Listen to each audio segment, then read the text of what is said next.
মিক্সটা আমি নিয়ে নিয়েছি বাটিতে 1 কাপ। এটা আমি পানি দিয়ে ভিজিয়ে রাখবো। এখন এটা আমার বেরেস্তাটা ভাজা হয়ে গেছে, আমি এখন এটা তুলে নিচ্ছি। এখন আমি কড়াইতে আরও কিছু পেঁয়াজ দিয়ে দিলাম। এখন এক এক করে সব মশলাগুলো দিয়ে দিব।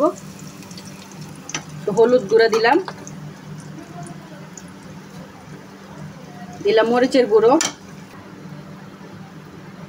ধনে গুঁড়ো দিয়ে দিলাম, লবণ, একটা তেজপাতাও দিয়ে দিলাম। দিয়ে দিচ্ছি আদা রসুন বাটা।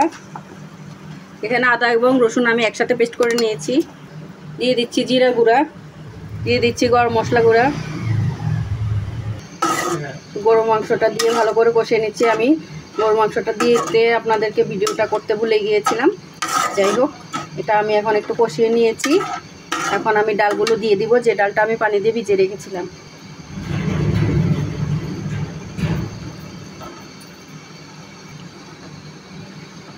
ডালগুলো দিয়ে গোস মিলিয়ে একসাথে কিছুক্ষণ কষে নিব, তারপর ঝোলের পানি দিব।